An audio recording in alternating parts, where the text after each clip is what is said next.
Hello, namaste, my friends. I'm coming at you today from a completely different place. I know that. The last inside video chats that I did were in my condo. As I mentioned, I no longer live there for various reasons. The main one is, like I said, I did get married. I got married and we moved to his house in Baltimore City. It was a temporary thing that we had decided to be there for a while. As I mentioned in my last vlog, that did not work out. Baltimore City had other plans for us, and the plan was to get us out of there, which they did effectively and quickly through violent measures. I'm not going to go back into that today. I did mention it in the last, I don't know, one or two vlogs that I did as a quick update. I really don't want to dwell on the negativity because I'm in a very negative place right now. So now I am, as I had mentioned, we are currently renting in Catonsville, Maryland. It is a nice little, it's a wonderful area. I'm near, my kids live here and we've had a life here, and there's wonderful bicycle riding and hiking and walking, and all the things that I love to do are here in Catonsville. I'm not very pleased with the rental. However, I cannot complain because I'm in a very good place here. This is my office. Yes, I did sit here for basically 9 hours today. I much prefer to do these vlogs when I'm walking or when I'm outdoors. But I really felt the need to just do it today, do it now. A lot has happened in the last few days, particularly since my last vlog. As we all know, the Supreme Court came down with a horrific decision and has put women in a very horrible position, or should I say put humanity in general in a horrible position, and taking away more and more women's rights. Just the basic right to privacy, medical care, and bodily autonomy. It is horrendous. It just breaks my heart to see where we are. Obviously, I'm a woman of a certain age. As far as relevance, some would say, oh, well, it's not relevant to you. Oh, well, yes, indeed it is. I have daughters, I have granddaughters, and being a woman of a certain age, I think one of the reasons why I started Third Stage Goddess in the first place is that a woman does hit a certain age and we do become invisible. We're disposable, we're invisible. Society really doesn't have much use for older women today, which is a change because there is a reason why women live past the age of procreation. That's a topic for another vlog. However, to have this come down from the Supreme Court is just another attack. I've mentioned in the past that I do have PTSD from various things, and I have had times of being victimized. I don't like to be a victim, but I'm calling it is what it is. And I think that any woman who does reach a certain age, if you yourself were not victimized by any type of harassment based on your gender, based on being a woman, if you have not dealt with any kind of harassment, you are definitely in the minority. I don't want to get into the things that I've experienced in my life. Maybe I will at one point in time, but I have experienced many things in my life to the point where I do have PTSD on certain issues, and this is certainly very, very triggering to me. And it makes me very angry, and once again, it makes me feel helpless. Another thing that brought about the Third Stage Goddess was being a woman of a certain age, having raised 4 children, having given I'm trying to think of the right words, I willingly and happily raised children. I had the wonderful opportunity to have 4 children. I did homeschool for 15 years. I would have liked to have continued doing more of that. My marriage was having problems, and of course it's very hard to be a homeschooling mother of 4 when you do not have a partner, particularly one who will not support you in any way, shape, or form, financially or otherwise. So I had to make a lot of decisions that I was not happy with. However, being a woman and a mother and being vulnerable, having given up my career, having spent that 15 years raising children, homeschooling, I was unable. I had no power. I had no bank account.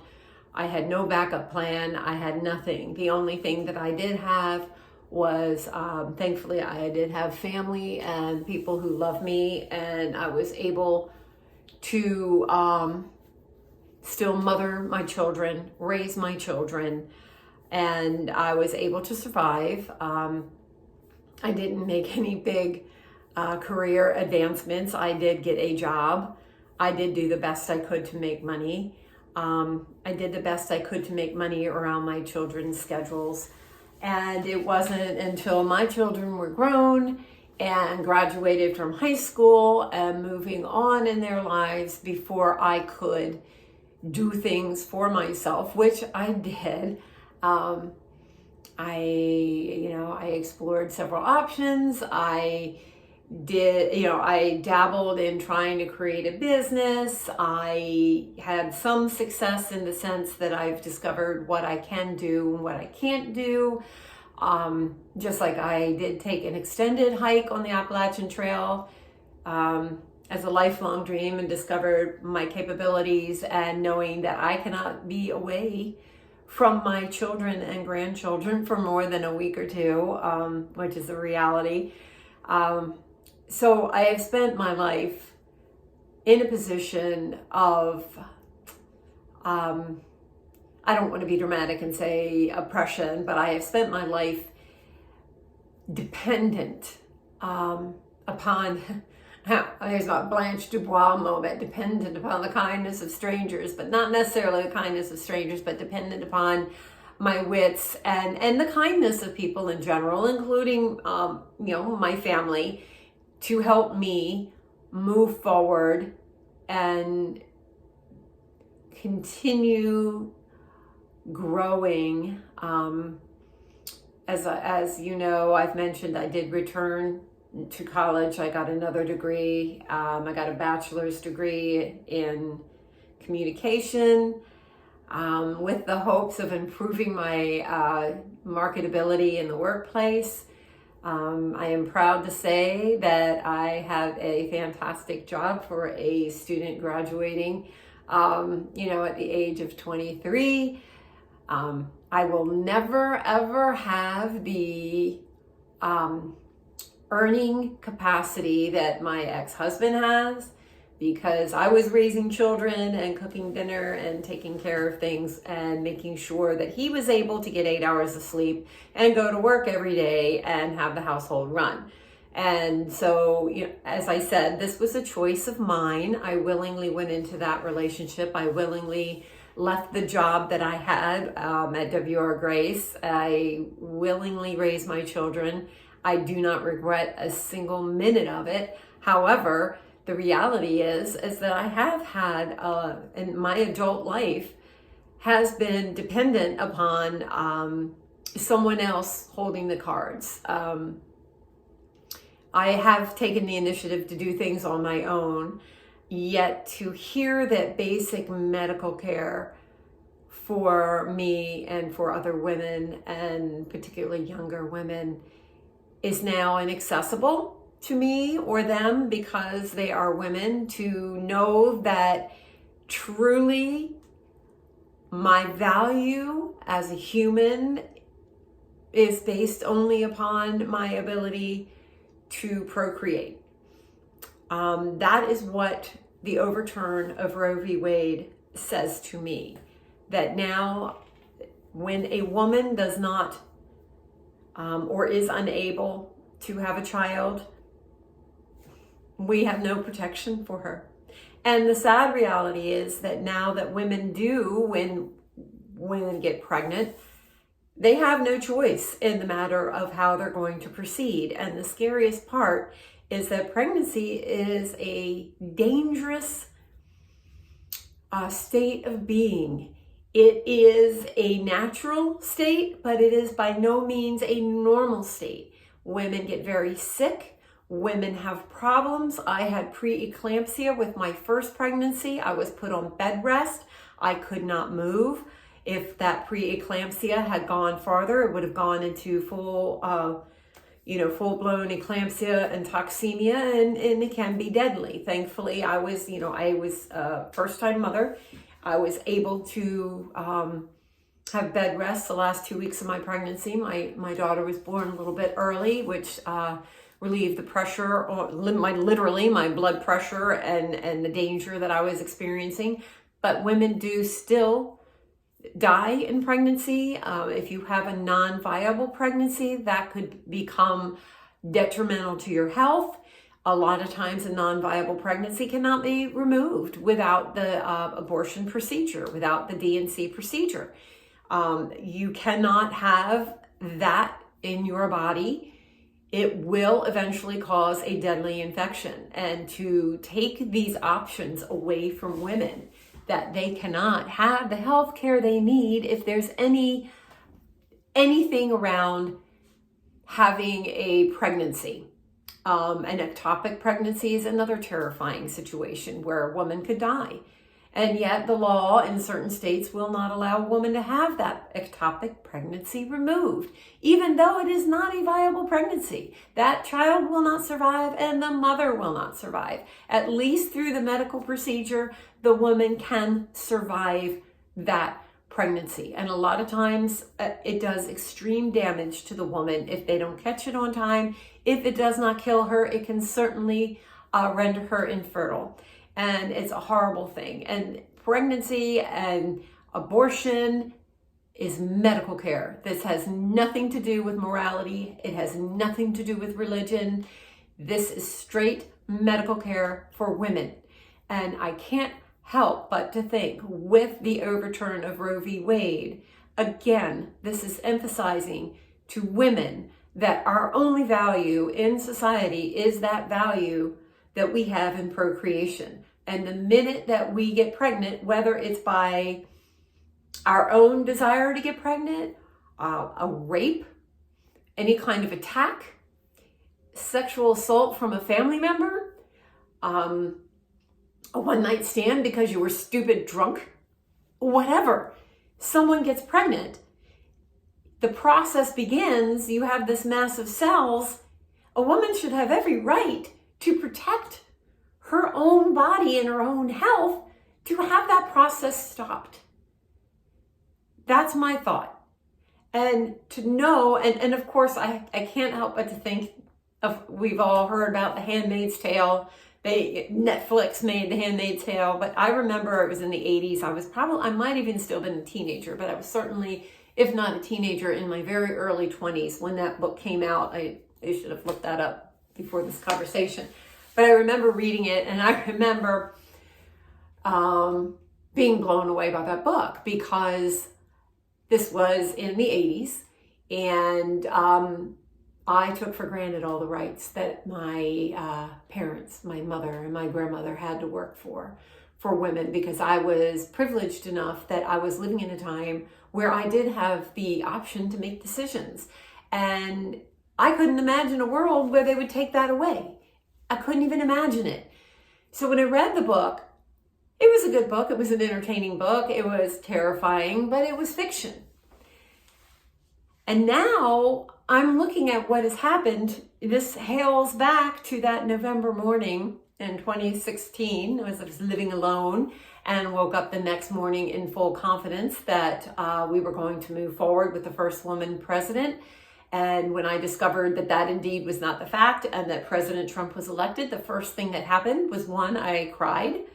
I started sobbing, and 2, I was in fear for my life. And for the first time in my adult life, I did consider getting a gun for self-protection, because I knew with that former president, when he was elected, that I was no longer safe. I was no longer safe to move in this world as a woman.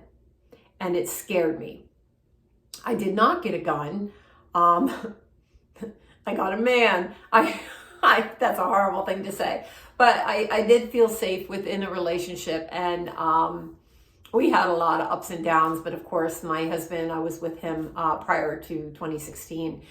But there were a lot of things that scared me then. And now this is absolutely terrifying. When you look at the structure of our Supreme Court, what I'm seeing happening,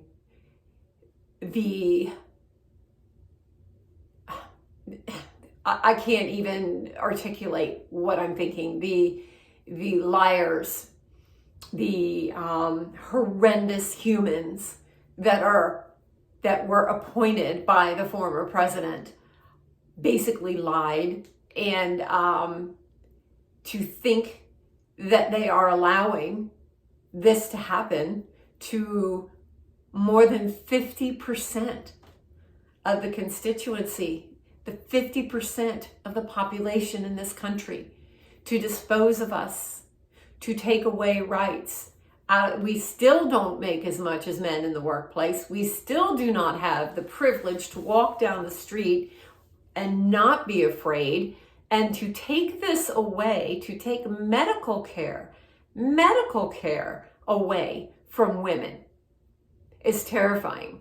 And to think of what's going to be happening to our society in the next 2 or 3 years, where our social services that are already completely over, they're strapped. They can't keep up. And we're going to have all of these children. We're going to have teen pregnancies. We're going to have unwanted pregnancies. We're going to have unwanted children. We're going to have women dying from pregnancy. In another 5, 6, 7 years, our school system is going to be completely overrun. It's already underfunded. And don't get me started on the education system, but what's going to happen then? We are setting ourselves up. We are actually going to completely implode as a country. And we are taking rights away from 50% of the people that live in this country. And my God, yes, I am an older woman. This doesn't directly, physically affect me.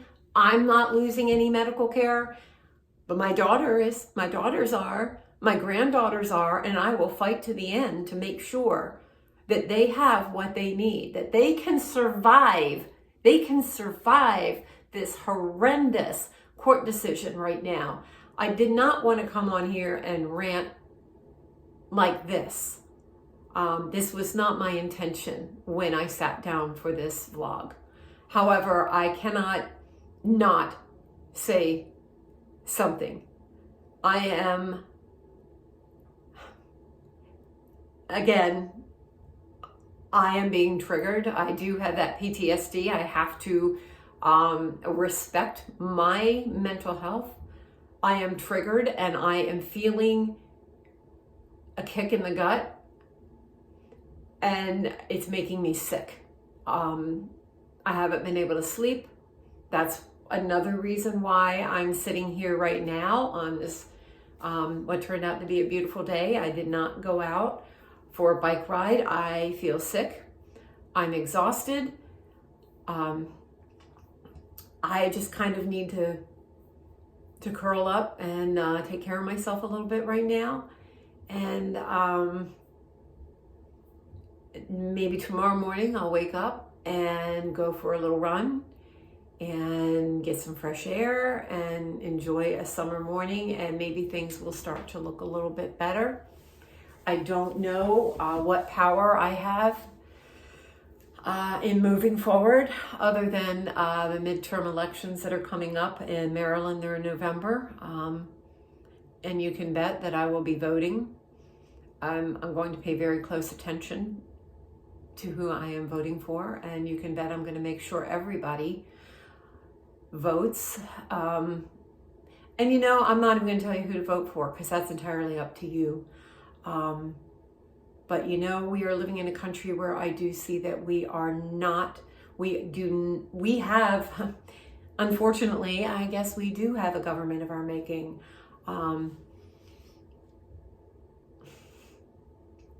And that's what's really terrifying here. So I've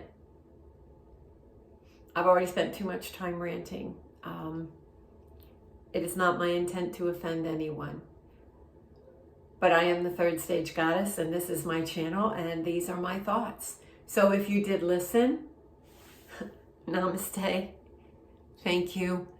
I will continue to vlog. I'm going to do my best to try to put things out there and to make the information on this channel to be worthwhile.